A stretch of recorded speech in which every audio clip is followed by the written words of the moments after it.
This series considers a number of important issues in bridge resource management.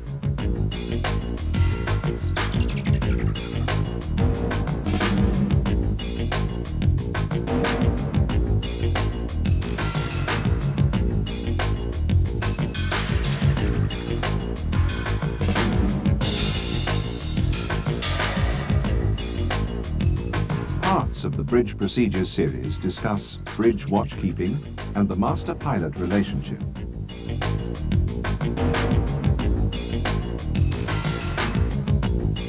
As an extension to these topics, this video examines the importance of the human factor in accident prevention.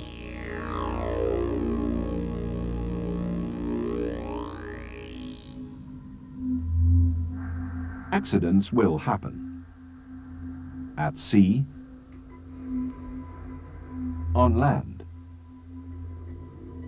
and in the air. When they do, the usual response is to find someone to blame. Often, the candidate chosen is the hapless individual in charge.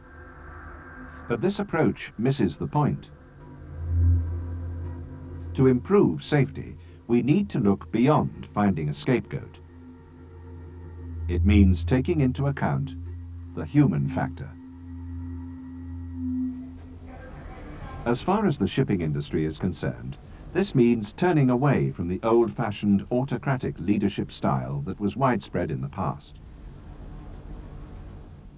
Perhaps this was once an effective management style, but on high-technology ships sailing in today's busy sea lanes, it is no longer appropriate.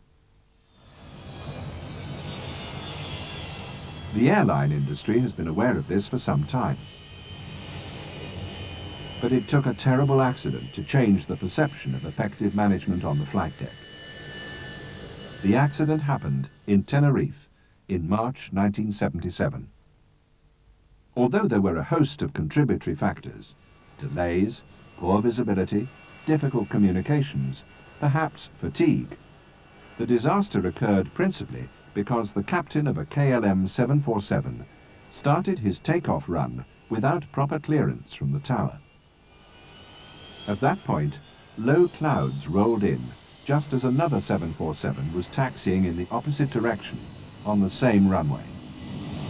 The planes collided before the takeoff was completed.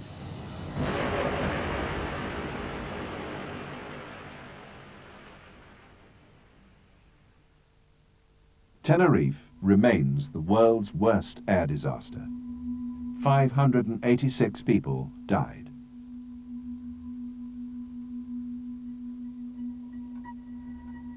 From the cockpit flight recorder, it is apparent that both the first officer, sitting next to the captain, and the flight engineer behind him were aware of the situation. But their interventions were half-hearted. They were not assertive and failed to stop the captain because he was the senior pilot in the company, in charge of all 747 training, and a man of enormous prestige. His autocratic style was seen to prevent them from stopping the accident. This incident led the airline industry to realize that however committed to safety you were, whatever you spent on training, however experienced the crew, it was not enough. You also needed a management style appropriate to today's technology. In aviation, the days of autocratic captains are long gone. There's a teamwork approach where everyone is aware of what's going on. Everyone contributes and feels free to speak up if they feel something isn't right. Not stabilized, go around. My controls going round, full power, flaps 22. With this approach, mistakes can normally be corrected before they become disasters. 162. As both ship sizes and speeds increase, and as traffic grows, the lessons of that terrible day in Tenerife and the human factor studies it initiated become more and more relevant to what goes on in the wheelhouse. That was close, wasn't it? Very close. Human beings make mistakes. That's inevitable. The objective is to minimize the consequences of these mistakes, and that requires good training. It also needs an organization with sound operating principles, a teamwork approach where those on shore and those at sea work together in synergy to achieve their objectives. Synergy means working in a way which ensures that the whole result is better than simply adding together the results of the two teams. The overall result is greater than the sum of its parts. There is a high degree of situational awareness at sea and ashore. Everyone helps to enhance the performance of both sides. Everyone keeps an eye open for any error or mistakes that have crept in. To understand why we all make mistakes, we need to look at the study of human behavior, psychology. 3 types of behavior have been identified in everyday life. These are knowledge-based, rule-based, and skill-based behavior. Let's take learning to drive. When you start, it's a new situation. You apply the knowledge that you have learnt elsewhere. This knowledge-based behavior uses a lot of mental resources and produces a lot of errors. The next stage is rule-based behavior. A fairly high level of conscious action is required as the individual learns the task. Training helps to point out the rules. There are fewer errors than in knowledge-based behavior. They result from either the application of the wrong rule or the wrong application of a good rule. The final stage is skill-based behavior. The individual is familiar with the situation. The task has become routine. The conscious brain is not involved much of the time. The person is on autopilot. Errors are infrequent, but are due to occasional slips and lapses. These will occur however good your training. Skill-based behavior is the most common on the bridge. It's worth noting that no type of behavior is error-free, and indeed, errors are essential to the learning process. We have an amazing ability to perceive, remember, and make decisions. But these processes are all subject to various types of error. The topics of perception, brain function, and decision-making all represent a lifetime study. But let's look at a few problems of particular interest to mariners. Short-term memory, for example. This is an amazing facility, but we can only deal with a maximum of 7 or so items. So a briefing should only include 7 or fewer items. If there are more, a checklist will help to overcome this. Is in fact that we will have 2 ABs at this short-term memory is also very fragile. Interruptions are liable to wipe out the items retained there. No one can escape this. Give them a ship's badge, something like this. You could try a little test. To our high water to see how long time we can be stopped and still reach the high water. First, set a complex task for a colleague. But let's give them what we can. Okay. Very good. Thank you. Once he's started, arrange for him to be interrupted.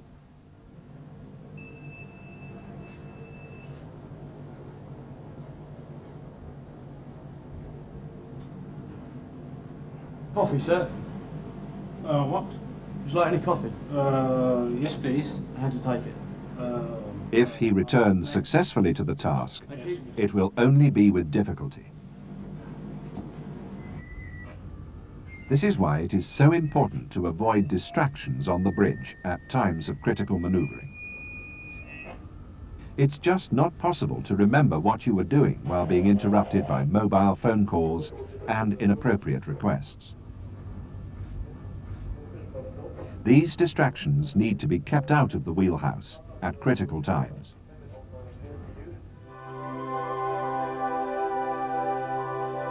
We receive an enormous amount of information from our senses. About 70% of this comes from the eyes. There are many sources of error in perception due to optical illusions, false perspective, and how the eye sees color and movement, especially in low-level light conditions. These can all give us a false picture, as anyone who's navigated a ship through dense traffic at night can tell you. But errors can also creep into even the things that we can see accurately. In order to cope with the enormous amount of sensory data, a lot of unconscious filtering and processing occurs. This can lead to several types of misconceptions and error. For one, perceptual set or context. Put simply, we see and hear what we expect to see and hear. For example, a change of helm to starboard is given. Hard port, sir. In error, the helmsman steers to Yes, port. okay, we're just... The officer interprets the first part of the move as the expected turn to starboard. It's only when the turn is well underway and the helmsman confirms the helm position that he realizes that the ship is turning in the wrong direction. Hard starboard, sir. Thank you. Another is called representation error. Once you identify something, your memory retains that identification, even if it's wrong. At night, a faint green light is seen to port. The brain may represent this as the light of a distant ship. Suddenly, it is seen as the light on a very near yacht. A rapid but late change in our representation is needed. Whatever type of behavior you are operating under, you will be prone to error. In addition, your memory, eyes and ears are all fallible. And your brain can misinterpret things perceived correctly. Yet it's even worse than that. For your state of health, fatigue and stress level can drain mental resources and increase the likelihood of error.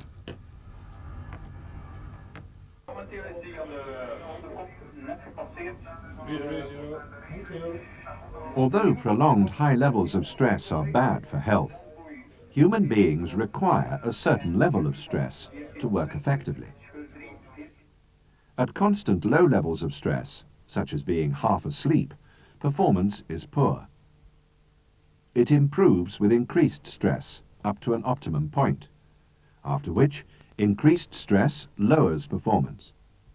This continues until the state where stress is very high, but performance is very low. This is the state of panic. We are familiar with stress caused by difficult work situations. For instance, incompatible goals. You have to finish loading and sail on the next tide, but you can't do both. Or can you? But stress can also be caused by physical stimuli, such as noise and heat, as well as mental triggers, such as fear and insecurity. The body responds with the fight or flight reaction, preparing us for a physical response. The blood supply to the muscles increases. The air tubes in the lungs widen. The heart rate increases, and the digestive system slows down. The body is prepared for physical exertion to the detriment of mental activity. Under stress, perception deteriorates. Aggression increases. There tends to be excessive concentration on a single aspect of the situation. Communication becomes impaired. There is a tendency to regress to earlier behavior types, including the increased use of your mother tongue.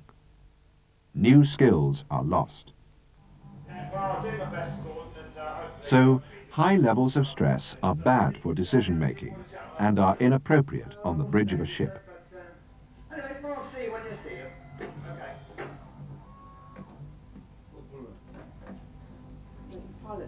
it's only just behind us. Oh. He's 10 minutes behind us. Oh. Sorry, Captain, 15 minutes. Humour and conviviality are good antidotes to prevent stress building up, even in times of intense activity. I swim, sir. My favourite captain has suggested perhaps I would like a swimming lesson. But too little stress is not good either. This is the state of hypovigilance, sometimes described as the lights are on, but no one's home. In this relaxed state, overall perception is greatly reduced, and errors become more frequent. Lack of sleep can lead to hypovigilance, and seafarers need to ensure that they do get enough sleep, sometimes difficult in today's trading practices and patterns.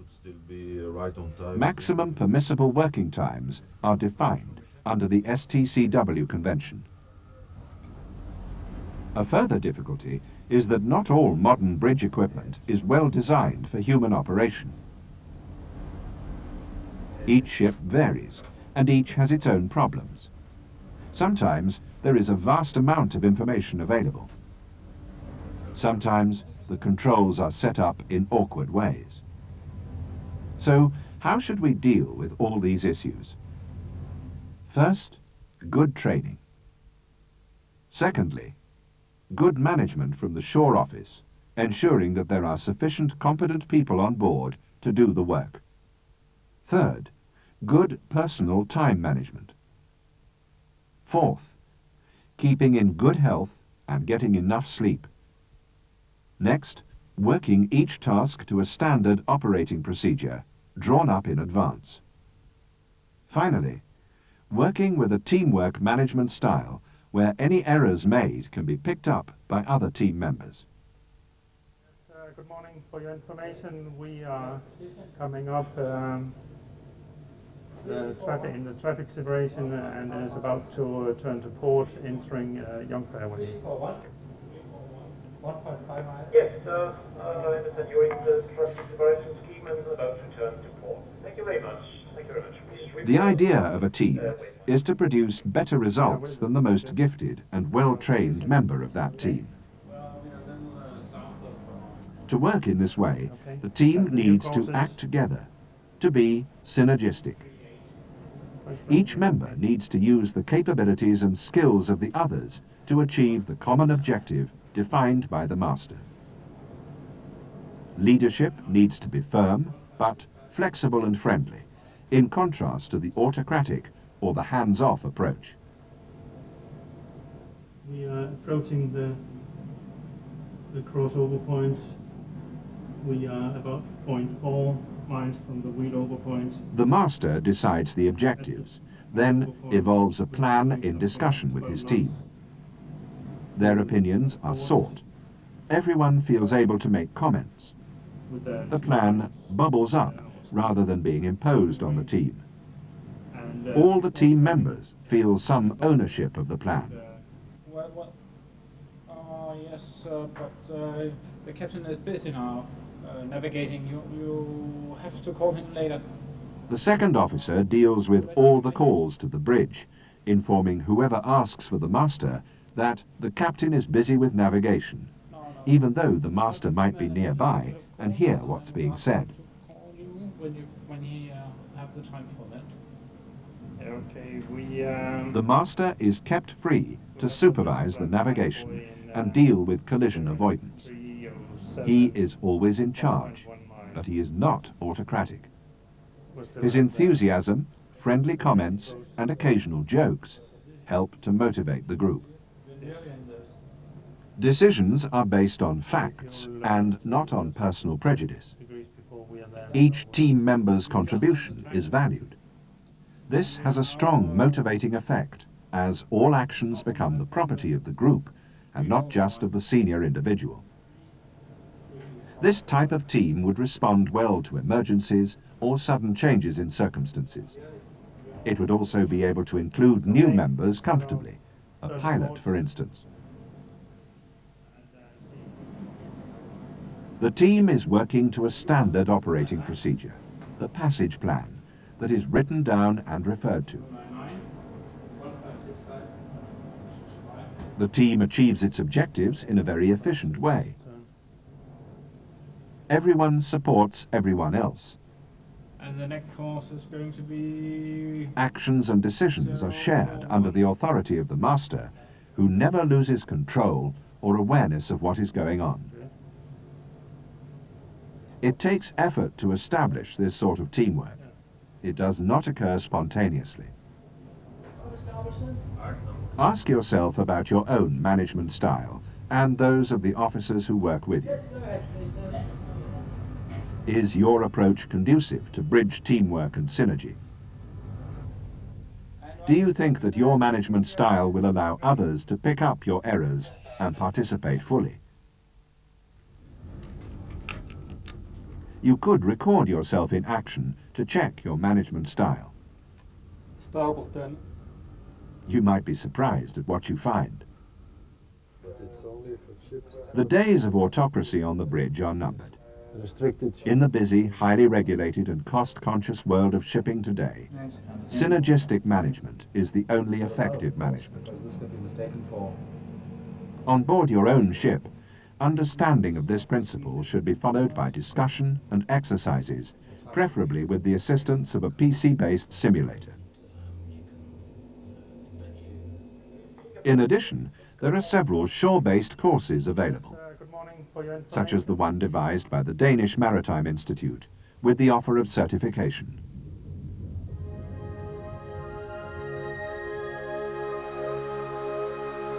Like the airline industry, the shipping industry has come to realize that to prevent accidents, management style and the human factor need to be taken into account.